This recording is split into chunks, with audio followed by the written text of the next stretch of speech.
ఢిల్లీలో ఈరోజు కన్యకా పరమేశ్వరం వారి దేవస్థానం, బాంబేలో కన్యకా పరమేశ్వరం వారి దేవస్థానం ఉంది, బెంగళూరులో ఆంధ్రాతో పోటీపడి కన్యకా పరమేశ్వర దేవస్థానం ఉంది, 60 సంఘాలు. బట్ చాలా సైలెంట్గా ఉండే వైశ్యాస్ తమకు కావాల్సిన పనులు ఏ ప్రభుత్వం ఎలా చేయించుకుంటున్నారు, ఎలా మీ మాట వినేలా ప్రభుత్వాలను చేసుకుంటున్నారు వైశ్యాస్? సుబ్బిశెట్టి పాత్ర ఉండకూడదు, కానీ సుబ్బిశెట్టి పాత్రకి అంత వైడ్ ఎక్స్పోజ్ ఇవ్వాల్సిన అవసరం లేదా? వీళ్ళ జీవో తీసుకొచ్చి వైఎస్ఆర్సీపీ ప్రభుత్వం 10 మందికి ఆ విషయం తెలిసేలాగా చేసింది. ఒక 7 ఏళ్ళు తిరిగేసరికి మీరు ప్రభుత్వంలో భాగమైపోయారు. పవన్ కళ్యాణ్ కూడా 10 ఏళ్ళు పట్టిస్తారు ఒక పదవి రావడానికి. ఇంత తొందరగా ఎలాగ మీరు రాజకీయాలు ఎదగలిగారు? అధినాయకుడు చంద్రబాబు నాయుడు గారు కష్టంలో ఉన్నప్పుడు, తెలుగుదేశం పార్టీ అధికారం లేనప్పుడు పార్టీ కోసం కష్టపడ్డాం. అనేక పార్టీ కార్యక్రమాల్లో పాల్గొన్నా కూడా భయపడే సిచ్యువేషన్ క్రియేట్ చేసినా కూడా ఇదే పసుపు చొక్కా వేసుకొని పార్టీకి అండగా నిలబడి. వెల్లంపల్లి గారికి పై రాయిదాడి జరిగింది కదా, అప్పుడు జగన్ గారిని పుట్టిన రాయి అలా తిరిగి ఆయన కూడా జరిగింది. మరి మీరు వైసీసీ కదా వెళ్ళి పరామర్శించారా? ఆయనే చిన్న ఆయన కన్నా ఈయన ఇంత ఉన్నాడు, ఈయన కంటికి తగిలి మళ్ళీ ఆయన తలకి తగిలింది. ఎలా అన్ని జంపింగ్లు రాయి చేసిందో ఆ రోజు రీల్స్, మీమ్స్, జనము నవ్వుకోలేక అల్లాడిపోయారు. మంత్రివర్గంలో భరత్కు ప్లేస్ వచ్చిన first time MLA. S. Sriram తాతయ్య గారు ఎప్పటి నుంచో ఉన్నారు అక్కడ. ఎస్. మరి ఆయనకు లేదు, ఈయనకు ప్రాధాన్యత వచ్చిందంటే డబ్బే మెయిన్ కదా? లేదు. హిట్ లిస్ట్ 7 మెంబర్స్లో వెల్లంపల్లి నెంబర్ 4లో ఉన్నారు. కౌన్సిల్లోకి వెళ్ళి లోకేష్ గారి మీదే చేయి చేసుకోవడానికి ప్రయత్నించిన వ్యక్తి వెల్లంపల్లి శ్రీనివాస్. చెయ్యి చేసుకోవటానికి నేను ఆన్ రికార్డే చెప్తాను. ఆర్య వయసులకు సంబంధించిన వాళ్ళ ప్రధాన దేవత వాసవి కన్యకా పరమేశ్వర దేవి ఆత్మార్పణ దినోత్సవాన్ని ఆంధ్రప్రదేశ్ ప్రభుత్వం అఫీషియల్గా జరుపుతుంది. అయితే దీనికి సంబంధించిన బ్యాక్గ్రౌండ్లో ఏం జరిగింది, అసలు ఆర్య వయసుల పాత్ర ఏంటి ఏపీ ప్రభుత్వంలో ప్రస్తుతం, వాటి గురించి మాట్లాడడానికి ఏపీ ఆర్య వయసు కార్పొరేషన్ చైర్మన్, టీడీపీకి సంబంధించిన వాణిజ్య విభాగానికి అధిపతి డూండి రాకేష్ ఉన్నారు. ఆయన అడిగి అసలు టోటల్ బ్యాక్గ్రౌండ్ ఏంటో తెలుసుకునే ప్రయత్నం చేద్దాం. సార్ నమస్తే.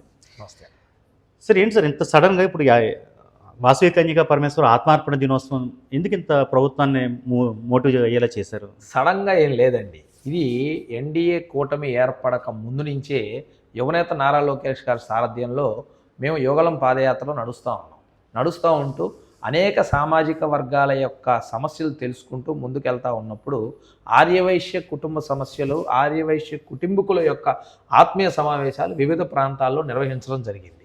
అలాగే వివిధ ప్రాంతాల్లో సంచరించి వారి యొక్క నుంచి ఇన్ఫర్మేషన్ తీసుకున్నప్పుడు వారందరూ కూడా గుర్తింపు కోరారు. వైశ్యులకు ఒక ప్రత్యేకమైన గుర్తింపు ఇవ్వండి, వైశ్యులకు ఒక ప్రత్యేకమైన స్థానాన్ని ఇవ్వండి ఏ ప్రభుత్వాన్ని అయినా సరే అని చెప్పి కోరారు. అప్పుడు లోకేష్ గారు మమ్మల్ని అడిగినప్పుడు ఏంటి మీ వాళ్ళు అందరూ కూడా మన వాళ్ళు ఇది అడుగుతూ ఉన్నారు, ఏం చేస్తే బాగుంటుంది అని అడిగినప్పుడు మాకు తట్టిన ఆలోచన ఏ కులానికి లేని దేవత ఆర్యవైశ్యులకు ఉంది. ఆర్యవైశ్యుల కులదేవత శ్రీ వాసవి కన్యకా పరమేశ్వరి అమ్మవారు. ఈ అమ్మవారు 102 గోత్రికులతో కలిసి పెనుగొండలో ఆత్మార్పణం చేసుకోవడం జరిగింది 2600 సంవత్సరాల కిందట. చరిత్ర అది. మేమందరం కూడా రాష్ట్ర వ్యాప్తంగా, దేశవ్యాప్తంగా, ప్రపంచవ్యాప్తంగా ఉన్న అనేక ఆర్యవైశ్య కుటుంబకులు ప్రతిరోజు పూజించేది కన్యకా పరమేశ్వర అమ్మవారిని. మా అందరి కులదేవత ఇలవేలిపైన శ్రీ వాసవి కన్యకా పరమేశ్వర అమ్మవారి ఆత్మార్పణ దినోత్సవాన్ని అధికారికంగా నిర్వహించండి అని లోకేష్ గారిని అడిగితే, అంటే ఏంటి అధికారికంగా నిర్వహించడం అంటే మీరు ఏం ఎక్స్పెక్ట్ చేస్తున్నారు అని మళ్ళీ కూడా దాన్ని చర్చించినప్పుడు చాలా సింపుల్ అన్న, మేమందరం కూడా డబ్బులు కోరుకునే వాళ్ళం కాదు, మా వాళ్ళందరూ కూడా వ్యాపారస్తులు, చిరు వ్యాపారస్తులు, సేవా కార్యక్రమాలు చేసుకుంటూ మా కన్యకా పరమేశ్వర అమ్మవారికే కాకుండా వివిధ ప్రాంతాల కులాల రాజకీయ నాయకులకి సేవా కార్యక్రమాలకి, అదేవిధంగా గుళ్ళకి, గోపురాలకి, అన్నదానాలకి సేవలు చేస్తూ ఉంటాం. ఈరోజు మేము కోరుకునేది గౌరవం. ఈ గౌరవం కావాలంటే ఏ విధంగా అయితే ముఖ్యమంత్రి వర్యులు చంద్రబాబు నాయుడు గారు బ్రహ్మోత్సవాలకి కుటుంబ సమేతంగా వెళ్ళి పట్టు వస్త్రాలు ఇస్తారో, ఏ విధంగా అయితే దసరా నవరాత్రుల ఉత్సవాలకి కనకదుర్గమ్మ దేవస్థానానికి వచ్చి పట్టు వస్త్రాలు ఇస్తారో, భద్రాచలం శ్రీరాముల వారి కళ్యాణోత్సవం రోజున ఏ విధంగా అయితే శ్రీరామనవమి రోజు పట్టు వస్త్రాలు సమర్పిస్తారో, అదేవిధంగా కన్యకా పరమేశ్వర అమ్మవారు విశ్వమాతగా ఆవిర్భవించిన రోజు ఆత్మార్పణ దినోత్సవం. ఆ రోజు విశ్వమాతగా ఆ రోజు అమ్మవారు తన విశ్వరూపాన్ని చూపించడం జరిగింది. ఆ రోజుని అధికారికంగా మీరు ప్రకటించి స్వయంగా ప్రభుత్వం నుంచి ముఖ్యమంత్రి వర్యులే వచ్చి పట్టు వస్త్రాలు సమర్పిస్తే మా వాళ్ళందరూ కూడా అది చాలా గౌరవంగా ఫీల్ అవుతారు.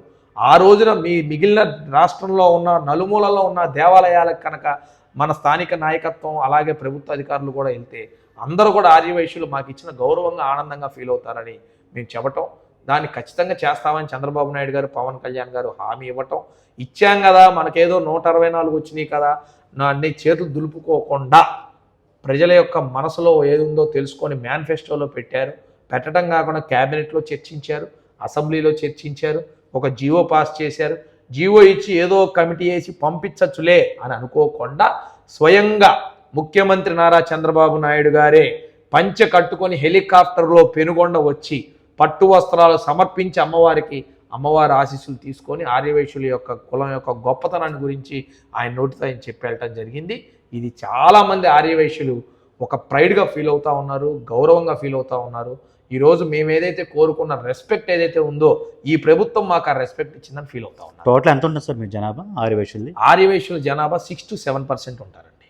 స్టేట్లో 6 to 7% ఆర్యవైశ్యులు. ఓటింగ్ పరంగా ఓటింగేనండి నేను చెప్పేది. 6 to 7% ఉంటారు.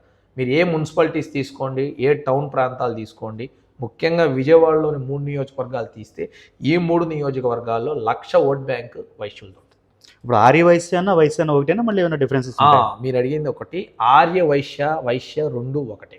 కేవలం విజయనగరం, శ్రీకాకుళం, విశాఖపట్నం ఏరియాలో కొంత వర్గం మటుకు కళింగ వైశ్యాస్ కింద కన్వర్ట్ అయ్యారు. వాళ్ళు అమ్మవారిని పూజిస్తారు, కానీ కళింగ వైశ్యాస్ వారి యొక్క రిజర్వేషన్స్ కోసం, అక్కడ వాళ్ళకి కావాల్సిన రిజర్వేషన్స్ కోసం వాళ్ళు పోరాడి బీసీడీలో పెట్టించుకోవడం జరిగింది. వాళ్ళని కళింగ కోమటి అని అంటారు. కళింగ వైశ్య, కళింగ కోమటి అని అంటారు. వాళ్ళు మటుకు బీసీడీలో ఉన్నారు. ఓన్లీ ఆ ప్రాంతంలో ఉండే కొంతమందికి మటుకే ఆ ఒక తెగ ఉంటుందన్నమాట. ఆ కొన్ని గోత్రాలు వాళ్ళ వరకే బీసీడీలో కళింగ వైశ్య, కళింగ కోమటి అని పిలువబడతారు. వైశ్యస్ దేశవ్యాప్తంగా ఉన్నారు కదా, ప్రపంచవ్యాప్తంగా ఉన్నారు. మన ఇండియా వైపు భారత సంస్కృతిలో దేశవ్యాప్తంగా ఉన్నారు. బట్ మన వాసవి కన్యకా పరమేశ్వరి అనే దేవత మనకి మాత్రమే ఆంధ్రాకి సంబంధించిన ఒక దేవత. సో ఇతర ప్రాంతాల్లో ఉన్న వాళ్ళు కూడా ఆవిడని పూజిస్తారా, లేకపోతే వాళ్ళకు వేరే దేవత ఉంటారు? లేదండి, అమ్మవారు అందరి వైశ్యాస్కి ఒకటే. ఇక్కడ కాదు, దేశంలో నలుమూలల ఎక్కడ ఉన్నా కూడా వైశ్యాస్ అందరూ కూడా కన్యకా పరమేశ్వర అమ్మవారిని పూజిస్తారు. వైశ్య అని చెప్పుకోబడిన వాళ్ళందరూ కూడా కన్యకా పరమేశ్వర అమ్మవారిని పూజిస్తారు. ఇందులో మర్మం ఏంటంటే వైశ్యాస్ అందరూ 714 గోత్రికులు, అంటే 714 ఋషుల కుటుంబ సభ్యులు. అది ఇందులో అమ్మవారి ఆత్మార్పణం రోజు కేవలం 102 మంది అమ్మవారితో పాటు ఆత్మార్పణం చేయించుకోవడానికి ముందుకు రావడం జరిగింది. ఆ రోజు అమ్మవారు విశ్వమాతగా ప్రవచరించి విశ్వమాత రూపాన్ని చూపించడం జరిగింది. సో ఈ 102 గోత్రిక కుటుంబాలు కూడా అమ్మవారి అనుకున్న చెట్టు రూపేణ ఆ రోజు ఆవిర్భవించారు కాబట్టి ఎక్కువ చేస్తారు. మిగిలిన 612 గోత్రికులు ఎవరైతే ఉన్నారో, బనియాస్ అనుకోండి, అగర్వాల్స్ అనుకోండి, వివిధ ప్రాంతాల్లో ఉన్న వాళ్ళు గుప్తాస్ అనుకోండి, వీళ్ళందరూ కూడా మిగిలిన గోత్రికులు, మిగిలిన వైశ్యాస్ అందరూ కూడా ఉంటారు. కానీ అందరూ కూడా అమ్మవారిని కొలుస్తారు, అమ్మవారిని పూజిస్తారు. అదే. సో మొత్తం నార్త్లో కూడా పాపులర్ ఆవిడ. ఎక్కడైనా సరే, మీకు ఢిల్లీలో ఈరోజు కన్యకా పరమేశ్వరం వారి దేవస్థానం ఉంది, బాంబేలో కన్యకా పరమేశ్వరం వారి దేవస్థానం ఉంది, బెంగళూరులో ఆంధ్రాతో పోటీపడి కన్యకా పరమేశ్వర దేవస్థానం ఉంది, 60 సంఘాలు ఉన్నాయి. రీసెంట్గా యుఎస్ డెల్లాస్ దగ్గర కూడా ఒక అమ్మవారి కన్యకా పరమేశ్వరం వారి దేవస్థానం కట్టారు. సో ఇక్కడ లేదు, అక్కడ లేదు, ఎవరెక్కడ ఉన్నా కూడా 714 గోత్రికులు అందరం కూడా కన్యకా పరమేశ్వర అమ్మవారిని పూజిస్తాం, ముందుకు తీసుకెళ్తాం. చాలా సామాజిక వర్గాలు ఉన్నాయి సార్, వాళ్ళందరూ చాలా డిమాండ్తో పోరాటాలు చేస్తుంటారు, కానీ అవేవి కూడా తీరని కోరికలే మిగిలిపోతాయి. బట్ చాలా సైలెంట్గా ఉండే వైశ్యాస్ తమకు కావాల్సిన పనులు ఏ ప్రభుత్వం ఎలా చేయించుకుంటున్నారు అంటే, ఫర్ ఎగ్జాంపుల్ జగన్మోహన్ రెడ్డి ఉన్న టైంలో, జగన్మోహన్ రెడ్డి గారు ముఖ్యమంత్రి ఉన్న టైంలో చింతమణి నాటకంలో సుబ్బిశెట్టి పాత్ర తీసేయమని కోరారు, అయిపోయింది అది. ఇప్పుడు ఈయన ఇలా చేసేస్తున్నారు. అంతకుముందు ఇదే టీడీపీ ఉన్న టైంలోనే కంచె పుస్తకం రాశారు, సామాజిక స్మగ్లర్లు కోమట్లు అంటారు. దాని మీద మీరే బాగా ఇక్కడ యాక్టివ్గా తీసుకుని పోరాటాలు చేశారు. అప్పుడు మీకు సపోర్ట్గానే అప్పుడు ప్రభుత్వం స్పందించింది. ఎలా మీ మాట వినేలా ప్రభుత్వాలను చేసుకుంటున్నారు వైశ్యాస్? నేను అనేది ఏంటంటే, ప్రభుత్వం మాట వినటం అంటే సామాజిక వర్గానికి ఆ ప్రభుత్వం ఇచ్చే గుర్తింపు అనమాట. కంచె ఐలయ్య విషయంలో నేను ఆ రోజు కంచె ఐలయ్య సామాజిక దాడులు, సామాజిక స్మగ్లర్లు, వైశ్యులు అనే ఒక పుస్తకం రాసినప్పుడు ఇక్కడ వస్త్రలతలో నేను ఆమర నిరాహార దీక్ష కూర్చోవడం జరిగింది. ఆ రోజు ఇమీడియట్గా నేను తెలుగుదేశం పార్టీలో ఉన్నా కూడా వైశ్యులకి అనుకూలంగా మేము ఉండాలి కాబట్టి ఆర్యవైశ్యుల కోరిక మేరకు ఆ రోజు మేము నిలబడితే ఇమీడియట్గా చంద్రబాబు నాయుడు గారు కన్సల్ట్ మినిస్టర్ గారిని పంపించి ఓ జీవో రిలీజ్ చేసి ఆ పుస్తకం ఇక్కడ అమ్మటానికి లేదు, ఆ పుస్తకం ఇక్కడ ఉండటానికి వీల్లేదని ఆంధ్రప్రదేశ్లో బ్యాన్ చేయడం జరిగింది. మరి మొన్న మీరు చెప్పినట్టయితే కావాలని ఒక ఎక్స్పోజ్ చేశారు తప్ప సుబ్బిశెట్టి పాత్ర నిజంగా వాళ్ళు తీసేయలేకపోయారు. ఒక జీవో తీసుకొచ్చారు. అసలు సుబ్బిశెట్టి పాత్ర అనేది ఆ నాటకాలు వాళ్ళల్లో ప్రావీణ్యం తగ్గిపోయి మహా అయితే రాష్ట్రం మొత్తం మీద ఒక ఐదారు నాటక కంపెనీలు మట్టుకే అవి వేస్తూ ఉన్నాయి. కానీ వీళ్ళ జీవో తీసుకొచ్చి వైఎస్ఆర్సీపీ ప్రభుత్వం 10 మందికి ఆ విషయం తెలిసేలాగా చేసింది. మర్చిపోయిన చరిత్రని మళ్ళీ తెలిసేలాగా చేసింది. అసలు ఆ జీవో తేవడం వల్ల ఒక రకంగా ప్లస్ కన్నా కూడా మాకు మైనస్ ఎక్కువైందని కోరుకుంటాము. ఎందుకంటే మిగిలిన కులాలు ఏంటి ఆ సుబ్బిశెట్టి పాత్ర అని యూట్యూబ్లో కొట్టడం మొదలుపెట్టారు. యూట్యూబ్ మీద ఆంక్షలు లేవు, షార్ట్ ఫిలిమ్స్ మీద పాపులర్ కదా సార్ సుబ్బిశెట్టి పాత్ర. రోజులు వేరండి. నాటకాలు చూసే రోజుల్లో అది పాపులర్, కానీ ఈ రోజు నాటకాలకి ఎంతమంది వస్తున్నారు? నాటకాలు చూసి రెగ్యులర్గా వెళ్ళి నాటకాలు కూర్చునే ఈ ఏజ్ పిల్లలకి అసలు ఆ నాటకం ఉందని, చింతామణి నాటకం ఉందని, చింతామణి ఒక నాటకంలో సుబ్బిశెట్టి పాత్ర ఉందని ఈ ఏజ్ ఆఫ్ ఈ జనరేషన్ పీపుల్కి ఎంతమందికి తెలుసు? ఆ రోజు ప్రభుత్వం ఒక నిర్ణయం తీసుకుంటే ఆ ప్రభుత్వం నిర్ణయం వాళ్ళ వ్యక్తిగత అవసరాల కోసం ఆ రోజు ఇక్కడ వెల్లంపల్లి శ్రీనివాసో ఇంకొక అతను వెళ్ళి చేస్తే ఒక 100 మందికో 500 మందికో తెలియాల్సిన విషయాన్ని దేశ విదేశాల్లో ఏంటి సుబ్బిశెట్టి పాత్ర అని గూగుల్లో పెట్టి సెర్చ్ చేసి నిజంగా ఎక్కడా లేని విషయాన్ని మళ్ళీ మా పరువుని మేమే పోగొట్టుకునే పరిస్థితికి తీసుకొచ్చారు. అంటే నేను అనేది ఏంటంటే ఎలాంటి నిర్ణయం తీసుకుంటే కులానికి గౌరవం వస్తుంది అనేది ఆలోచించాలి. కానీ ఇలాంటి నిర్ణయం తీసుకుంటే అమ్మవారి జీవిత చరిత్రకు సంబంధించిందో, పొట్టి శ్రీరాములు గారికి సంబంధించిందో, లేదా కులానికి సంబంధించిన ఆర్యవైశ్య కార్పొరేషన్లో ఉన్న పేద వైశ్యులకు సంబంధించిందో కనుక మనం తీసుకొని ఉంటే ఖచ్చితంగా అది అందరం కూడా హర్షించదగదు. ఆ సుబ్బిశెట్టి పాత్ర అనేది మర్చిపోయిన విషయాన్ని మళ్ళీ రీకనెక్ట్ చేసి మమ్మల్ని ఇబ్బంది పెట్టారు. చిన్న కన్ఫ్యూజన్. ఎందుకు మీరు సుబ్బిశెట్టి పాత్ర ఉండాలంటున్నారా వద్దంటున్నారా? సుబ్బిశెట్టి పాత్ర ఉండకూడదు, కానీ సుబ్బిశెట్టి పాత్రకి అంత వైడ్ ఎక్స్పోజ్ ఇవ్వాల్సిన అవసరం లేదని అంటున్నా. ఎవరిచ్చారు అది? అరే గత ప్రభుత్వం, నేను అంటున్నా వైసీపీ ప్రభుత్వం. ఎంతమందికి తెలుసు సుబ్బిశెట్టి పాత్ర గురించి? ఈ జనరేషన్లో వాళ్ళకి ఎంతమందికి తెలుసు? మీరు చక్కగా నాటకాలు పిలిచే వాళ్ళని పిలిచి ప్రభుత్వం చేతిలో ఉన్నప్పుడు నాటక అకాడమీ ద్వారా నాటక అసోసియేషన్స్ని పిలిచి దయచేసి ఈ పాత్రను మీరు ఆపాలి, దీన్ని మీరు ఇక్కడతో క్లోజ్ చేయండి, ఇంకో పాత్రను ఏదైనా క్రియేట్ చేసుకోండి, ఒక సామాజిక వర్గాన్ని కించపరుస్తూ ఇలాంటి విషయాలు మీరు మాట్లాడకూడదు అని ఖచ్చితంగా ఇస్తే దాన్ని మేమందరం హర్షించేవాళ్ళం. అలా కాకుండా మీ అంతటి మీరు జీవోలు ఇచ్చేసి దాన్ని మీడియాకి ఇచ్చేసి వైసీపీ ప్రభుత్వం ఇట్లా చేసిందనంటే చాలామంది చదువుకున్న వాళ్ళు, సాఫ్ట్వేర్ ఉద్యోగస్తులు లేదా గవర్నమెంట్ ఉద్యోగస్తులు అసలు ఏముంది సుబ్బిశెట్టి పాత్రలో యూట్యూబుల్లో గూగుల్లో కొట్టి మళ్ళీ దాన్ని మమ్మల్ని మేమే తెలియని వాళ్ళకు కూడా తెలిసే విధంగా కించపరుచుకునే పరిస్థితికి వచ్చారు. అంటే ప్రభుత్వం చేయాల్సిన విధానం కాకుండా వాళ్ళకి ఇష్టం వచ్చినట్టు చేయబట్టి తెలియక చేసే పొరపాటు వల్ల మాకు కొద్దిగా అవమానంగా ఫీల్ అయ్యాం. ఖచ్చితంగా సుబ్బిశెట్టి పాత్ర అనేది ఉండకూడదు, దాన్ని వేరే విధంగా అడుగులేయాలి. నాటక అకాడమీ ద్వారా పిలిపించాలి. ఆ నాటకాలు వేసేవాళ్ళు కేవలం 10 అసోసియేషన్స్ మాత్రమే ఉన్నాయి. ఆ 10 అసోసియేషన్స్ని పిలిపించి ఈ తీర్మానం చేపించి చేస్తే ఆ ఇష్యూ క్లోజ్ అవుతుందని మేము అనుకుంటాం. సార్, ఒక 6-7 ఏళ్ల క్రితం మీరు ఇక్కడ వినాయక విగ్రహాలు పెట్టేవారు, పెద్ద పెద్దవి. డూండి మీ పేరు మీద, డూండి రాకేష్, డూండి గణేష్ అని పాపులర్. అవి కట్ చేస్తే ఒక 7 ఏళ్ళు తిరిగేసరికి మీరు ప్రభుత్వంలో భాగమైపోయారు. పవన్ కళ్యాణ్ కూడా 10 ఏళ్ళు పట్టింది సార్ ఒక పదవి రావడానికి. ఇంత తొందరగా ఎలాగ మీరు రాజకీయాలు ఎదగలిగారు? చూడండి, ప్రజాసేవ చేయాలి అని ముందుకొచ్చే ప్రతి ఒక్కళ్ళకు కూడా ఏ పార్టీ అయినా ఏ ప్రభుత్వం అయినా పెద్ద పెట్టేస్తుంది. అందులో ముఖ్యంగా ఆర్యవైశ్యులకి, ఆర్యవైశ్యుల సమస్యల మీద, ఆర్యవైశ్యుల ఇబ్బందుల మీద హిందూ ధర్మం ప్రకారం పోరాడే వ్యక్తులం మేమందరం కూడా. ఎవరి దగ్గర ఏమీ ఆశించకుండా ప్రజాసేవ చేయడానికి నిష్పక్షపాతంగా మేమందరం ముందుకు వచ్చిన దానికి ఆ రోజు మా అధినాయకుడు నారా చంద్రబాబు నాయుడు గారు, మేము పార్టీలు మారో ఇంకొకటి రాలా, అధినాయకుడు చంద్రబాబు నాయుడు గారు కష్టంలో ఉన్నప్పుడు, తెలుగుదేశం పార్టీ అధికారం లేనప్పుడు పార్టీ కోసం కష్టపడ్డాం.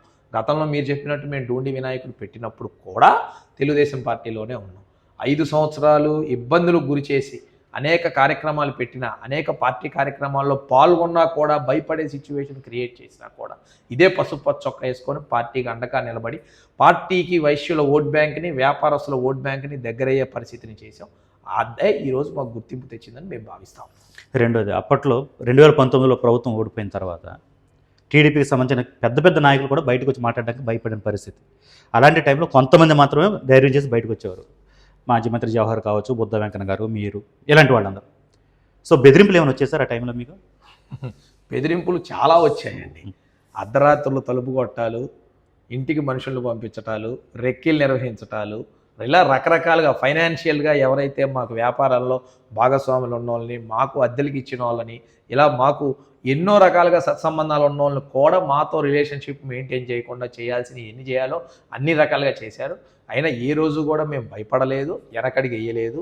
మేము ఏదైతే కొన్ని నియమాలకు కట్టుబడి ఉన్నామో ఆ నియమాల ప్రకారం మేము వెళ్ళాం. ఎన్ని రకాలుగా ఆరోపణలు చేసి, ఎన్ని రకాలుగా ఫిజికల్గా, మెంటల్గా మమ్మల్ని ఇబ్బంది పెట్టాలని చూసినా కూడా, ఫైనాన్షియల్గా మమ్మల్ని ఇబ్బంది పెట్టాలని చూసినా కూడా మా ఆఖరి నిమిషం వరకు ఆర్యవైశ్యుల పురోగతి కోసం మేము పోరాడతామని మాటిచ్చాం. చిరు వ్యాపారస్తులకు అండగా ఉంటామని పోరాడాం. అందులో ఎటువంటి డోకా లేకుండా పోరాడాం. దాన్ని ప్రజలు హర్షించారు. పార్టీ గుర్తించింది, ఎన్డీఏ కూటమి గుర్తించింది, చంద్రబాబు నాయుడు గారు, పవన్ కళ్యాణ్ గారు, లోకేష్ గారు గుర్తించి ఈరోజు పదవి ఇవ్వటం జరిగింది. వెల్లంపల్లి గారికి పై రాయిదాడి జరిగింది కదా, అప్పుడు జగన్ గారిని కొట్టిన రాయి అలా తిరిగి ఆయన కూడా జరిగింది. మరి మీరు వైసీసీ కదా వెళ్ళి పరామర్శించారా? అది అసలు దాడి అయితే నేను పరామర్శిస్తానండి, 100% నిజంగా దాడి అయితే పరామర్శిస్తాను. జగన్మోహన్ రెడ్డి అనే వ్యక్తి ఎంత ఉన్నాడు, ఆయనే చిన్న ఆయన కన్నా ఈయన ఇంత ఉన్నాడు. ఈయన కంటికి తగిలి మళ్ళీ ఆయన తలకి తగిలిందంట. ఎలా అన్ని జంపింగ్లు రాయి చేసిందో ఆ రోజు రీల్స్, మీమ్స్, జనము నవ్వుకోలేక అల్లాడిపోయారు. దాని రిజల్టే అక్కడ మా కూటమి నాయకుడికి వచ్చినంత మెజారిటీ కూడా ఆ నాయకుడికి ఓటింగ్కి రాకపోవటం. సో ఏం చెప్పినా నిజం అమ్మనిచగానే కోడికత్తి డ్రామా లాగానో లేకపోతే ఇంకొక డ్రామా లాగానో దీన్ని రతికెచ్చించాలని చూశారు, కానీ అది ఎవరు కూడా జనం హర్షించాల. ఎప్పుడు డ్రామాలు వేస్తే జనం నమ్మరు, సేవ చేస్తేనే జనం నమ్ముతారు, ప్రజల సమస్యల మీద పోరాడితేనే జనం నమ్ముతారని కోరుకుంటాం. సో అది నిజంగా తగిలిన రాయి కాదు అంటారు మీరు? మీ హస్తమేమైనా ఉందా సార్ దాంట్లో? నాకు అసలు సంబంధించింది ఏం కాదు. ఒకవేళ ఉన్నా వాళ్ళు ప్రభుత్వంలో ఉన్నారు, ఆ పాటికే వాళ్ళు మమ్మల్ని ఉన్నా లేకపోయినా అరెస్ట్ చేసేవాళ్ళు. మాకు సంబంధం లేదు కాబట్టి అసలు మా జోలికి కూడా రాలేదు. అంతే. మీ నాన్నగారు వీళ్ళందరూ నందిగామ నుంచి కదా సార్ వచ్చింది? చిన్న వ్యాపారమా ఏంటి సార్ వాళ్ళు? రియల్ ఎస్టేట్ కిరాణా కొట్టు ఉండేది, కిరాణా కొట్టు నుంచి క్రమేణా రియల్ ఎస్టేట్కి మారారు. రాజకీయాలు చాలా కాస్ట్లీ అయిపోయినాయి కదా, మరి ఎలాగ మీరు సర్వైవ్ అవుతున్నారు? అక్కడి నుంచి సంపాదించారు ఎంత? నేనేం సంపాదించలేదండి, నేనేం లేదు, నేను ప్రశాంతంగానే ఉన్నా. మా ఖర్చులతోనే రాజకీయాలు చేస్తూ ఉన్నాం. చేయగలం ఇప్పుడున్న పరిస్థితుల్లో? 100% చేయగలం, 100% చేయగలం అండి. డబ్బు లేని రాజకీయమే గత 5 ఏళ్ళు మేము చేసాం, అంతకుముందు మేము చేసాం, ఇవాళ మేము చేస్తున్నాం. కేవలం డబ్బు సంపాదన కోసం చేయట్లేదు, పేద ప్రజలకు ఉపయోగపడటానికి మట్టుకే చేస్తున్నాం. మాకున్న శక్తి వంచన లేకుండా మా కులంలో మాకున్న సపోర్టర్స్ ఎవరైతే ఉన్నారో వారి యొక్క సపోర్ట్ తీసుకొని పేదవారికి దైవ కార్యక్రమాలకి ఉపయోగపడే విధంగా ముందుకెళ్తున్నాం. కానీ రాజకీయాలకి డబ్బులు ఖర్చు పెట్టి రాజకీయాలు చేయడం అనేది మేము ప్రధాన చూడలేదు. వైఎస్ఆర్ పరంగా జగన్ బాగా చేస్తారా, చంద్రబాబు బాగా చేస్తారా? అది ప్రజలు చెప్పారు కాబట్టి ఈరోజు 95% ఓట్లు చంద్రబాబు నాయుడు గారి కూటమికి వచ్చినాయి. నిజంగా కనుక చింతామణి నాటకం మేలు చేసింది, అతను తీసుకొచ్చిన జీవో వైశ్యాస్కి మేలు చేసింది అని భావించిన, ఆర్యవైశ్యులకి జగన్మోహన్ రెడ్డి అనే వ్యక్తి న్యాయం చేశాడని భావించిన 95% ఓట్లు వాళ్ళకి వెళ్ళి, కానీ 2-3% ఓట్లు వాళ్ళకి వెళ్ళి 95% ఓట్లు ఎన్డీఏ కూటమికి వచ్చిందంటే వాళ్ళు మేలు కన్నా కీడెక్కువ చేశారని ప్రజలు నమ్మారు. ముఖ్యంగా ఆర్యవైశ్యులు నమ్మారు కాబట్టే ఈరోజు ఎన్డీఏ కూటమికి వెళ్ళి ఆర్యవైశ్యులు. కానీ టీటీడీ బోర్డులో గతంలో వైఎస్ఆర్ కూడా ప్రాతినిధ్యం ఉండేది మీకు జగన్ గవర్నమెంట్లో. అవును, చంద్రబాబు గారు చేయలేదు, అలాంటిది ఏం చేయలేదు. అలా ఏం లేదండి, చంద్రబాబు నాయుడు గారి హయాంలో ఈ టర్మ్లో టీటీడీ బోర్డు రాలా, కానీ రేపు టర్మ్లో టీటీడీ బోర్డు ఉంటుంది.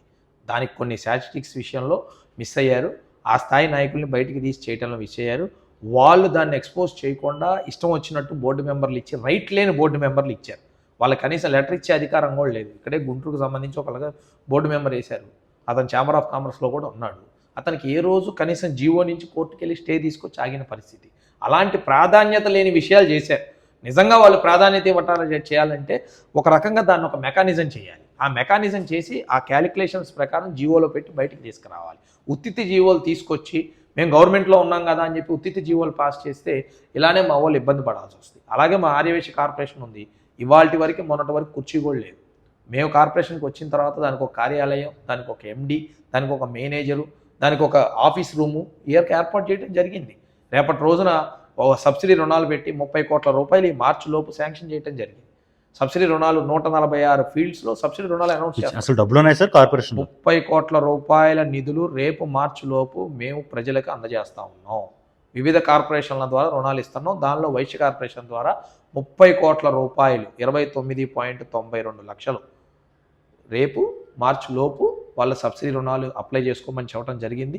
ఆల్రెడీ ప్రొసీజర్ నడుస్తుంది. కేవలం కోడున్న జిల్లాలో జరగట్లేదు, మిగిలిన చోట అంతా నడుస్తుంది. 100% వాళ్ళందరికీ ఉపయోగపడే విధంగా చేసి పెడతారు. రాజకీయాల్లో డబ్బు వర్కౌట్ అవుతుందా, ప్రజాసేవ వర్కౌట్ అవుతుందా? మనిషి మీద నమ్మకం వర్కౌట్ అవుతుంది. ఎందుకు అడుగుతున్నానంటే సార్, మంత్రివర్గంలో భరత్కి ప్లేస్ వచ్చింది first time MLA. S, Sriram తాతయ్య గారు ఎప్పటి నుంచి ఉన్నారు అక్కడ. ఎస్, మరి ఆయనకి లేదు, ఈయనకు ప్రాధాన్యత వచ్చిందంటే డబ్బే మెయిన్ కదా. లేదు, మంత్రి పదవిలో రకరకాల ఈక్వేషన్స్ ఉంటాయండి. ప్రాంతం ఈక్వేషన్ ఉంటుంది, కులం ఈక్వేషన్ ఉంటుంది, అర్థమైందా? ఆ స్థానిక నాయకత్వం మెజారిటీ ఈక్వేషన్ ఉంటుంది, ఆ ప్రాంతంలో ఆ నాయకుల యొక్క చరిష్మా ఈక్వేషన్ ఉంటుంది. సో అన్నిటినీ క్యాలిక్యులేషన్ చేసుకుంటారు. మనం సామాజిక వర్గం కోణంలో చూస్తే ఇది ఉండొచ్చు, కానీ మిగిలిన ఈక్వేషన్స్ అన్నిటితో పోలిస్తే భరత్ గారికి వచ్చింది. అటు భరత్ గారికి వచ్చినా ఇటు తాతయ్య గారికి వచ్చినా ఇద్దరు మా మనుషులే. సో అక్కడ ఎటువంటి ఇబ్బంది లేదు. కానీ కొంతమంది ఇది మాకు వ్యత్యాసం చూపించే పరిస్థితి ఏర్పడతా ఉన్నారు. అసలు అందులో ఏమీ లేదు. మేమందరం టీం వర్క్గానే అధికారం లేనప్పుడు పనిచేసాం, ఇవాళ పనిచేస్తూ ఉన్నాం. మా అందరి పని ఒకటే, ఎవరికి పదవి వచ్చినా సరే పేద ఆర్యవైశ్యుడికి ఇబ్బంది పడే లేకుండా చూడాలి. అదేవిధంగా ఆర్యవైశ్యుల యొక్క పురోగతి, డెవలప్మెంట్, గౌరవం పెరిగే విధంగా ముందుకెళ్తాం. రాజకీయాలలో ఉన్న సామాజిక వర్గ పరంగా అందరూ కలుపుకుని పోతూ ఉంటారు. Yes. కానీ మీకు వెల్లంపల్లికి ఏంటి సార్ గొడవ అవుతుంది? ఏదో ఆగర్భ శత్రువులు ఉంటారు ఇద్దరు. ఎవరినైనా కలుపుకుంటాం, ఒక వెల్లంపల్లి శ్రీనివాసం తప్ప. ఏం సార్? ఎందుకనంటే ఆర్యవైశ్య కులంలో పుట్టిన చీడ పెరుగు వెల్లంపల్లి శ్రీనివాసం. ఎందుకనంటే అతను మంత్రిగా ఉన్నప్పుడు ఆర్యవైశ్యుల్లో డివైడ్ తీసుకొచ్చి ఆర్యవైశ్యుల్లో తానే రోసయ్య గారు అంత స్థాయి ఉన్నానని అతనంతటా ఎక్స్పోజ్ చేసుకొని సంఘాలన్నింటినీ సర్వనాశనం చేసిన వ్యక్తి వెల్లంపల్లి శ్రీనివాస్ అనే వ్యక్తి. గతంలో ఆర్యవైశ్య సత్రాలు బ్రహ్మాండంగా నడిస్తే ఆ ఆర్యవైశ్య సత్రాలకు కూడా వైసీపీ పార్టీలో వేసుకొని వాళ్ళతో కండవా గప్పించుకొని ఆర్యవైశ్య సత్రాలు సంఘాల్లో ఉన్న వాళ్ళు కూడా పార్టీలో చేరాలని ఒక రూల్ తీసుకొచ్చి ఆర్యవైశ్యులకు దూరం చేసిన వ్యక్తి ఈ వెల్లంపల్లి శ్రీనివాస్. అలాగే ఆర్యవైశ్యులు అందరూ కూడా హిందూ ధర్మం కాపాడుతూ హిందూ దేవాలయాలకు దగ్గరగా, ప్రసాదాలకి, దాన ధర్మాలకి దగ్గరగా ఉంటారు. అటువంటి హిందూ దేవాలయాల మీద తన ఏకచతిగా దాడులు చేస్తూ తన పైచాచిక ఆనందం పొందాడు కూర్చొని వాళ్ళ పార్టీ నాయకుల కోసం. ఆర్యవైశ్య ఆస్తులు కొట్టేశారు, ఆర్యవైశ్య సత్రాల డబ్బులు తీసేశారు, ఆర్యవైశ్య సంఘాల బిల్డింగులు కూడగొట్టారు. నిదర్శనం ఒకటే, నేను ఈరోజు ఒకటే చెప్తా ఉన్నా, మీరు వెళ్ళి అడగండి కావాలంటే. గాంధీనగర్లో ఆర్యవైశ్య మహాసభ పేరుతో కొన్ని కోట్ల రూపాయలు వెచ్చించి ఒక బిల్డింగ్ కొన్నారు, రంగులు వేశారు. బిల్డింగ్ ఇతనే మంత్రి హోదాలో వచ్చి కట్ చేశాడు. నేను రికార్డ్స్ కూడా ఇస్తా మళ్ళోసారి. ఎందుకు కూలగొట్టారు? అతనే మంత్రిగా ఉన్నప్పుడు మళ్ళీ ఆ బిల్డింగ్ కూలగొట్టారు. ఈ రోజు వరకు శిథిలావస్థలో ఉంది ఆ బిల్డింగ్. ఎందుకు కూలగొట్టారో చెప్పమనండి. ఆర్యవైశ్య సత్రాలు చాలా పద్ధతిగా నడిచాయి, కానీ అతని హయాంలో తిరుపతిలో, శ్రీశైలంలో ఉన్న ఆర్యవైశ్య సత్రాలు ఏవైతే ఉన్నాయో వాళ్ళని తీసుకెళ్ళి వైసీపీ కండవా కప్పి ఒక ఫోన్పే ఉండదు, ఒక గూగుల్ పే ఉండదు, ఒక రికార్డు ఉండదు. ఆ డబ్బులు ఎటుపోతున్నాయో తెలియదు. ఈ రోజుకి దాన్ని అడిగినా దాని గురించి సమాధానం చెప్పే పరిస్థితి లేదు. రెడ్ బుక్ ఉందిగా మీకు. రెడ్ బుక్ వేరు, రాజ్యాంగబద్ధంగా కాకుండా విడిగా రాజ్యాంగాన్ని కూలదోసే పనుల్లో పనిచేసిన నాయకులకి, పనిచేసిన లీడర్లకి, పనిచేసిన అధికారుల కోసం రెడ్ బుక్. కుల సంఘాలలో ఇబ్బందులు తెచ్చిన వాళ్ళ కోసం కాదు. అయినా రెడ్ బుక్ హిట్ లిస్ట్ 7 నెంబర్స్లో వెల్లంపల్లి నెంబర్ 4లో ఉన్నాడు. ఖచ్చితంగా వెల్లంపల్లి టార్గెటెడ్గా పనిచేయాల్సిన అవసరం మాకు లేదు. ప్రభుత్వ నిదానాల ప్రకారం ఏదైతే అతను లోపాయకార ఒప్పందాలతో అటు వైశ్య సంఘాలకి, ఇటు దేవాదాయ సంఘాలకి ఇష్టం వచ్చినట్టు ఎన్ఓసీలు ఇచ్చి, ఇష్టం వచ్చినట్టు లీజుకి ఇచ్చి ఇవన్నీ చేశాడో ప్రతిదీ కూడా ఫైల్స్ బయట పెట్టబోతా ఉన్నాం. త్వరలో యాక్షన్ కూడా తీసుకోబోతాం. నేను చాలా సీరియస్గా చెప్తున్నారు కదా, వస్తానంటే రానేమో, వాళ్ళు వస్తానని చూస్తున్నారు మా పార్టీలోకి, వెల్లంపల్లి రానేమో అది ఇదని చెప్తారు. ఏంటి అంత పగ ఎందుకు పెట్టారు? అంటే వ్యక్తిగతంగా ఏమైనా జరిగిందా మీ మధ్య? మాకు ఆయనకి వ్యక్తిగతంగా అసలు ఏమీ లేదండి. అతని వల్ల కులం భ్రష్టు పట్టింది, అతని వల్ల ప్రజలు భ్రష్టు పట్టారు, అతని వల్ల హిందూ సాంప్రదాయం దెబ్బతిన్నది. దానికోసం అతను వ్యతిరేకిస్తూ ఉన్నాం. అలాంటి చీడ పురుగును తీసుకొని వచ్చి మళ్ళీ ఎన్డీఏ కూటమిలో పెట్టుకోవాలని అసలు పార్టీలేవి రెడీగా లేవు తీసుకోవటానికి. అతను వంటంలో ఎస్టాబ్లిష్ చేసుకుంటున్నాడు. మీరేం భయపడమాకండి, నేను వచ్చేస్తున్నా, నా దగ్గరికి రండి అని. రీసెంట్గా కన్యకా పరమేశ్వర అమ్మవారి ఆత్మార్పణ దినోత్సవానికి ఈ మాటలు చెప్పి 2 గుళ్ళకి అతను పిలిపించుకున్నాడు. నా పేరు గెస్ట్గా వేయండి, ఎన్డీఏ కూటమిలోకి నేను వచ్చేస్తా ఉన్నా, ఏం పర్వాలేదు, మీకు ఇబ్బంది లేదు, నన్ను వస్తే ఎవరు వ్యతిరేకించరు అని చెప్పి తన ఉనికి కోసం ఈ సంఘాల జనాల్ని లేకపోతే అసోసియేషన్ జనాల్ని మిస్మరైజ్ చేసి కన్ఫ్యూజన్లో నెట్టే పరిస్థితి ఉంది. 100% ఎన్డీఏ కూటమిలో ఉన్న ఏ పార్టీ కూడా వెల్లంపల్లి శ్రీనివాస్ అనే వ్యక్తిని చేర్చుకోదు అనేది మాకు క్లియర్ ఇన్ఫర్మేషన్ ఉంది. అతన్ని తీసుకునే పరిస్థితి లేదని కూడా మరోసారి చెప్తాం. విజయవాడలో భారీ వినాయక విగ్రహాలు అంటే మీరే గుర్తొచ్చింది, మట్టి విగ్రహాలు, డూండి రాకేష్ అని. ఇప్పుడు ఎందుకు మానేస్తారు దాన్ని? ఏం లేదండి, ఎప్పుడైతే మేము ఇందాక చెప్పాం కదా, హిందూ సాంప్రదాయానికి వ్యతిరేకంగా పనిచేసిన వ్యక్తి వెల్లంపల్లి శ్రీనివాస్. గతంలో మేము 3 సంవత్సరాలు డూండి వినాయకుడిని పెట్టాం. ఆ తర్వాత వెల్లంపల్లి శ్రీనివాస్ మంత్రి అయ్యాక గవర్నమెంట్తో ముడిపడాల్సిన పనులు ఏవి కూడా ముడిపడనీయకుండా మామూలు వినాయకుడిని పెట్టాలన్నా కూడా అనేక ఆంక్షల పేరు పెట్టి కరోనా తర్వాత 6-7 రకాల పర్మిషన్లు పెట్టి ఇబ్బందులు పెట్టారు వినాయక చవితి పందిళ్ళని. ఇంత రిస్ట్రిక్షన్ మధ్య మనకే థ్రెట్ ఉన్న విషయంలో మనం చేయటం కరెక్ట్ కాదని మనం ఆపాం. మళ్ళీ వచ్చిన తర్వాత మా అధినాయకత్వానికి చెబితే ఏ ఇబ్బంది లేకుండా చేసుకోమన్నారు. అయినా వరదలు వచ్చినా సరే మేమందరి మద్దతుతో, మా కమిటీ సభ్యులందరి సహాయ సహకారాలతో బ్రహ్మాండంగా బ్రిడ్జ్ కట్టి మరి వినాయక చవితి చేసాం. దీన్ని పర్మనెంట్గా చేసే విధంగా ఒక స్ట్రక్చర్ డిజైన్ చేస్తున్నాం. ఖచ్చితంగా పర్మనెంట్ అయ్యే విధంగానే దీన్ని ముందుకు తీసుకెళ్తామని తెలియజేస్తాం. మన ఏదో ఇంటర్వ్యూలో చూశాను, ఏదో 1,30,00,000 వసూలు చేసి 30 లక్షలు తినేశారు రాకేష్ అని చెప్పి ఒక ఆరోపణ ఉందని చెప్పి, అందుకే దూరంగా ఉంటున్నారు ఈ విగ్రహాలకి వాటికి అని చెప్పి. ఏం లేదండి, ఈ నరం లేని నాలికి ఎన్నైనా మాట్లాడుతుంది. నా ఇల్లు ఇక్కడే ఉంటుంది, నా ఆఫీస్ ఇక్కడే ఉంటుంది. గత 5 సంవత్సరాలు వైసీపీ ప్రభుత్వం ఉన్నప్పుడు కూడా నేను ఒకటే పిలిపించా, ఇవాళ నేను ఒకటే పిలిపించా. తెలుగుదేశం పార్టీ రోజు ఫిర్యాదులు తీసుకుంటూ ఉంటుంది. తెలుగుదేశం పార్టీ కార్యాలయంలో యువనేత నారా లోకేష్ గారు ప్రజా దర్బార్ నడుస్తుంది, చంద్రబాబు నాయుడు గారు ప్రజా దర్బార్ నడుస్తుంది. ఎవరికి ఎక్కడికైనా వెళ్ళి ఫిర్యాదు చేసుకునే అవకాశం ఉంది. నేను పెట్టిన ఏ కార్యక్రమానికి సంబంధించిన ప్రతి విషయాన్ని కూడా క్లియర్గా నా దగ్గర అకౌంట్స్ ఉంటాయి. ఆ అకౌంట్స్ నేను కమిటీ సభ్యులందరికీ కూడా ఓపెన్గా మీటింగ్ పెట్టి చెప్పేస్తారు. మా కమిటీలో ఉన్న వాళ్ళు ఆటోమేటిక్గా చెప్పేస్తారు. ఎవరికి ఏ డౌట్ ఉన్నా, ఏ దాతకి ఏ డౌట్ ఉన్నా కూడా చక్కగా వెళ్ళి ఎక్కడైనా ఫిర్యాదు చేసుకోవచ్చు, నా మీద ఎంక్వైరీ చేయమని అడగచ్చు. దానికేమి మేము ఆల్వేస్ వెల్కమ్. అప్పుడు వెల్కమ్, ఇప్పుడు వెల్కమ్. ఒకప్పుడు కోగంటి సత్యంతో మీకు పెద్ద గొడవ జరిగింది, మీ మీద దాడి కూడా జరిగిందని మీరే ఆరోపించారు. ఆ గొడవలను సెటిల్ అయిపోయినట్టు సార్, కాంప్రమైజ్ అయిపోయారా? నడుస్తున్నాయి కేసులో కొన్ని, కాంప్రమైజ్ లేవు. ఎందుకు సార్ అంత కొట్టించుకునే దాకా ఎందుకు వచ్చింది అది? అది మనం కాదు కదా సార్, కొట్టించుకుంది నేను, కొట్టింది వాళ్ళు, అడగాల్సింది వాళ్ళు. సో నేను ఇబ్బంది పడ్డా, నేను ఒక న్యాయం కోసం పోరాడా, అది వాళ్ళు నన్ను ఇబ్బంది పెట్టి. ఏంటి సార్ గొడవ ఏంటిది? లెక్కల్లో తేడాలు ఉన్నాయని అతను అన్నాడు. నేను అన్నా ఇదిగో లెక్కలన్నీ ఇక్కడే ఉన్నాయి, మీకు తేడా ఉంటే చెప్పండి అని చెప్పి మీడియా ముఖంగా సమావేశం పెట్టాం. ఇవాటికి కూడా రెడీ అంటున్నా. నా మీద చేసిన ప్రతి ఆరోపణకి నేను స్టాండ్ అయి ఉన్నా. ఎవరైనా సరే లెక్కలు తీసుకొని రావచ్చు. నేను ఎక్కడ తప్పు చేసినా కూడా, నేను కానీ నా కమిటీ సభ్యులు కానీ నా మిత్రులు కానీ ఎవరెక్కడ తప్పు చేసినా కూడా స్వాగతిస్తాం. వాళ్ళ యొక్క తప్పుల్ని ఖచ్చితంగా తప్పు ఉంటే స్వాగతిస్తాం. మరి నేను నరం లేని నాలికలాగా ఇష్టం వచ్చినట్టు ఆరోపణలు కాదు. దయచేసి సాక్ష్యాధారాలు ఉంటే ఆల్వేస్ వెల్కమ్ అని చెప్తాం. విజయవాడ 1 టౌన్లో వైసెస్ ఎక్కువ మంది ఉంటారు, చాలా ఇరుకిరుగ్గా ఉంటాయి సార్. అవన్నీ డెవలప్ చేయడానికి ఏం దారి లేదు, మీ దగ్గర ప్లాన్ ఏమైనా ఉందా? అంటే ఎలా ఉంటుందంటే అండి, ఇవన్నీ మనం చెప్పుకోవడానికి ఈజీగా ఉంటాయి, ప్రాక్టికాలిటీలోకి వెళ్ళాలి. ఇప్పుడు మా వాళ్ళయే షాపులు ఉంటాయి, మా వాళ్ళయే ఇల్లులు ఉంటాయి. కానీ రోడ్డు ఎక్స్టెన్షన్ చేయాలి, ఇల్లు ఇమ్మంటే మా వాళ్ళే ఇబ్బంది పడతారు. వాళ్ళు గవర్నమెంట్కి మళ్ళీ మీ ఇంటిలో సగాన్ని మాకు ఇవ్వండి అని అంటే వాళ్ళే ఇబ్బంది పడతారు. సో అందరం కూడా చిన్న కుటుంబాలు అందరం ఆ ప్రాంతానికి అలవాటు పడిపోయాం. అది చిన్నదా పెద్దదా అని కాదు, ఒక కుటుంబ సభ్యులుగా అందరం కలిసి ఉంటాం. అదంతే, అది ఒక ప్రపంచం, మాకు అది అలవాటు అయిపోయింది. రాబోయే రోజుల్లో ఖచ్చితంగా ఈ ఎక్స్టెన్షన్సే కాకుండా కొంత డీలిమిటేషన్ జరుగుతూ ఉంది. డీలిమిటేషన్ జరిగినప్పుడు కొన్ని ఓట్లు కొన్ని ప్రాంతాలు మారుతూ ఉన్నాయి. మారిన దాని సర్కమ్స్టెన్స్ విధంగా ఈ కాన్స్టిట్యున్సీ పరిధి ఎప్పుడైతే పెరిగిద్దో కొంత విశాలమైన ప్లేస్ ఈ కాన్స్టిట్యున్సీలోకి వస్తుంది. అప్పుడు ఈ షాపింగ్లు కానీ ఇవి కానీ కొత్త ప్లేస్లోకి వెళ్తే ఇవన్నీ కూడా ఫ్రీ వచ్చే అవకాశం ఉంటుంది. ఇది గ్రాడ్యువల్గా జరిగే ఒక విధానం తప్ప స్పాట్లు జరిగేది కాదు. గ్రాడ్యువల్గా స్టెప్ బై స్టెప్ వెళ్ళాల్సింది. ఖచ్చితంగా అమరావతి డెవలప్మెంట్తో పాటు వీళ్ళందరూ కూడా పాత్రలై చాలామంది వివిధ ప్రాంతాలకు షిఫ్ట్ అవుతూ ఉన్నారు. ఇప్పుడిప్పుడే దాన్ని నిదానంగా ఒక క్రమబద్ధీకరణ చేసి ఒక మంచి ప్లేస్ చేసే తరుణం చేస్తాం. చాలా యంగ్ మీరు, ఇంత పెద్ద రాజకీయ నేతల మధ్య సర్వే అవ్వగలరా? ఒక పక్కన సుజనా చౌదరి ఉన్నారు, జలీల్ ఖాన్ ఉన్నారు, బుద్ధ వెంకన్న ఉన్నారు, మీ వెల్లంపల్లి మీ ఫ్రెండ్ ఉన్నారు, వీళ్ళందరి మధ్య సర్వే కాగలరా? చాలా యంగ్ మీరు. ఏమైందండి, అందరం కలిసి పనిచేస్తూ ఉన్నాం, అందరం కలిసే వెల్లంపల్లి మీద యుద్ధం చేస్తూ ఉన్నాం. ఈరోజు అందరం కలిసే ఉన్నాం. ఇవాళకి కూడా సుజనా చౌదరి గారు ఎమ్మెల్యేగా ఉన్నారు. మా పార్టీని, తెలుగుదేశం పార్టీ నుంచి ఏకైక ఈ కాన్స్టిట్యున్సీకి సంబంధించిన చైర్మన్ నాకు ఇచ్చారు. కార్పొరేషన్ చైర్మన్ కాన్స్టిట్యున్సీ నుంచి నాకు ఇచ్చారు, విజయవాడ వెస్ట్ కాన్స్టిట్యున్సీ నుంచి. సో అయినా ఎక్కడ ఏముంది, అందరం కలిసే పనిచేస్తాం. బయట చెప్పినంత ఈజీగా ఉంటుందా సార్? చాలా ఈజీగా ఉంటుందండి. కలిసి పనిచేస్తే కలదు సుఖం, గుర్తుపెట్టుకోండి. అంతే. ఈగో ప్రాబ్లంకి వెళ్ళి నేను ఇక్కడ కూర్చుంటా, నాకు చైర్మన్ వచ్చింది, నేను ఆ నాయకుడి దగ్గరికి ఎందుకు వెళ్ళాలి అనుకుంటే సమస్య.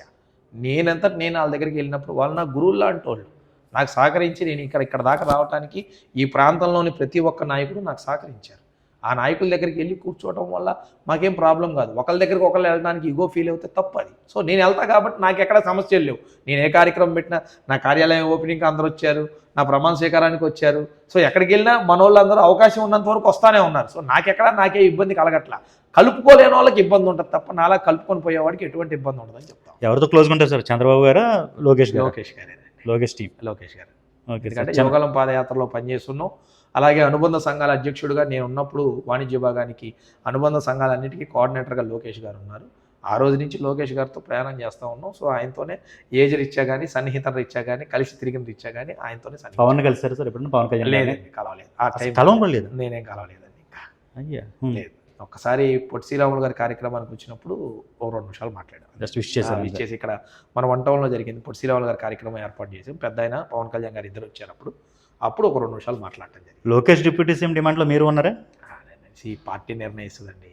పార్టీ లోకేష్ గారు చాలా క్లియర్గా చెప్పారు, ప్రభుత్వం చంద్రబాబు నాయుడు గారు చూసుకుంటారు.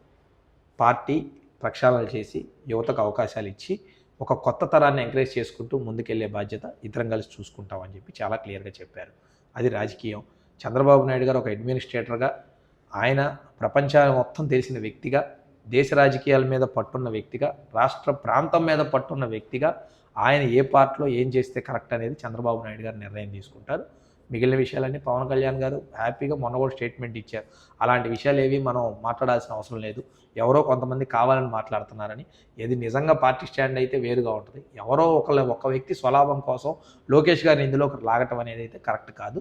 లోకేష్ గారిని కనుక ఇవ్వాల్సి వస్తే ఎవరు సిఫారసు అక్కర్లా, అది వేరే విధంగానే వస్తుందని నేను కోరుకుంటున్నాను. ఒక హైపోథెటికల్కి వచ్చింది సార్, ఒకవేళ హైకమాండ్ డెసిషన్ తీసుకుని వెల్లంపల్లిని ఆహ్వానిస్తే పార్టీలోకి మీ నిర్ణయం ఎలా ఉంటుంది? నేను ఒకటే చెప్తా ఉన్నా, హైకమాండ్ నిర్ణయం చాలా క్లియర్గా ఉంది. యువనేత నారా లోకేష్ గారు ఎమ్మెల్సీ కౌన్సిల్లో ఉన్నప్పుడు, అతను డైరెక్ట్గా వెల్లంపల్లి శ్రీనివాస్ మంత్రిగా ఉన్నప్పుడు కౌన్సిల్లోకి వెళ్ళి లోకేష్ గారి మీదే చేయి చేసుకోవటానికి ప్రయత్నించిన వ్యక్తి వెల్లంపల్లి శ్రీనివాస్. చెయ్యి చేసుకోవటానికే నేను ఆన్ రికార్డే చెప్తున్నాను. లోకేష్ గారి మీద స్వయాన తెలుగుదేశం పార్టీ ప్రధాన కార్యదర్శి శాసన మండలి సభ్యులు శ్రీ నారా లోకేష్ గారి మీద చేయి చేసుకోవటానికి ప్రయత్నిస్తే అక్కడ ఉన్న ఇద్దరు ఎమ్మెల్సీలు ఆ రోజు ఇతను ఆపటం, కంట్రోల్ చేయటం, పక్కన ఉన్న మార్షల్స్ పక్కన ఆపి అడ్డుగా నిలబడటం లోకేష్ గారికి, ఆయనతో పాటు ఇద్దరు ఎమ్మెల్సీలు కూడా ఇతను ఆపటం జరిగింది. సో ఈ తరుణం అంతా జరిగింది లోకేష్ గారి కుటుంబం మీద, లోకేష్ గారి వ్యవహార శైలి మీద, చంద్రబాబు నాయుడు గారి ఏజ్ గురించి, చంద్రబాబు నాయుడు గారి వ్యక్తిత్వ హననాన్ని కూడా మాట్లాడిన వ్యక్తి వెల్లంపల్లి శ్రీనివాస్. ఏదైతే మీరు ఇందాక చెప్పిన రెడ్ బుక్, రాజ్యాంగ విరుద్ధంగా పనిచేసిన వ్యక్తులు రెడ్ బుక్లో ఉంటారని, ఆ రెడ్ బుక్లో ఉన్న వ్యక్తే ఈ వెల్లంపల్లి శ్రీనివాస్. సో ఇతన్ని ఆహ్వానించడం అనేది జరగని పని. అది ఆల్రెడీ పార్టీలో క్లియర్ డిక్లరేషన్ ఉంది, క్లియర్ స్టాండ్ ఉంది. రాబోయే రోజుల్లో ఒక 3 మెన్ కమిటీ వేస్తున్నారు. ఏదైతే ఎండోమెంట్లో కానీ కాన్స్టిట్యున్సీలో కానీ అతను అడ్డుపెట్టుకొని చేసిన వ్యవహారాలన్నిటి మీద ఒక కమిటీ వేసి ఆ రిపోర్ట్లు, ఎన్ఓసీలు మొత్తం కూడా పరిశీలించి తగిన శిక్షకి అర్హుడుగా ఇతను ఉంటాడు. మన పొలిట్ బ్యూరో మీటింగ్లో కూడా చర్చ జరిగింది. ఆ లిస్టులో కూడా ఇతను ఉన్నాడు. సో ఇంటర్నల్గా ఏం జరిగిందో మాకు తెలుసు కాబట్టి అతను ఆహ్వానించే పరిస్థితి అయితే లేదు, ఉండదని కూడా కోరుకుంటున్నాను. పొలిటికల్గా మీ గోల్ ఏంటి సార్? ఎవరికైనా ఒకటే గోల్ ఉంటుందండి. ఎప్పటికైనా ఒక ఎమ్మెల్యే కావాలి, అంతే. అది ఎప్పటికైనా కావచ్చు, ఎన్నాటికైనా కావచ్చు. ఎదురు చూద్దాం కాలం. డీలిమిటేషన్లో కొత్త నియోజకవర్గాలు వస్తే ఎటు వెళ్తారు మీరు? ఎక్కడైనా లేకపోతే నేను ఇక్కడే ఉండి పోటీ చేస్తానండి. డీలిమిటేషన్లో నేను భవానీపురం, 1 టౌన్ భవానీపురం ప్రాంత వాసుడుగా ఉన్నా. మొదటి నుంచి కూడా బైఫర్కేషన్ ఆఫ్ ఆంధ్రప్రదేశ్ నుంచి నా ఓటు భవానీపురంలోనే ఉంది. ఈ ప్రాంతంలోనే నేను 2-3 సార్లు ఓటు వేయడం జరిగింది. ఈ ప్రాంతంలోనే మా వాళ్ళందరూ, నాకున్న సర్కిల్, నాకున్న ఫ్రెండ్స్, నాకున్న వ్యాపార లావాదేవీలు అందరూ, నా మిత్రమండలు అందరూ కూడా, కుటుంబ సభ్యులు అందరూ ఇక్కడే. సో రాబోయే రోజుల్లో కూడా ఖచ్చితంగా డీలిమిటేషన్ మనకు జరుగుతుంది. ఆ డీలిమిటేషన్లో నాకు అవకాశం వస్తుందని నేను కోరుకుంటాను. చాలా తొందరలోనే మీరు అసెంబ్లీలో అధ్యక్ష అని అనాలని కోరుకుంటున్నాను. అందరి ఆల్ ది బెస్ట్ సార్. ఇది ఎటువంటి రాకేష్ మనసులో అనమాట. మరిన్ని అప్డేట్స్ కోసం చూస్తూనే ఉండండి ఏబీపీ దేశం.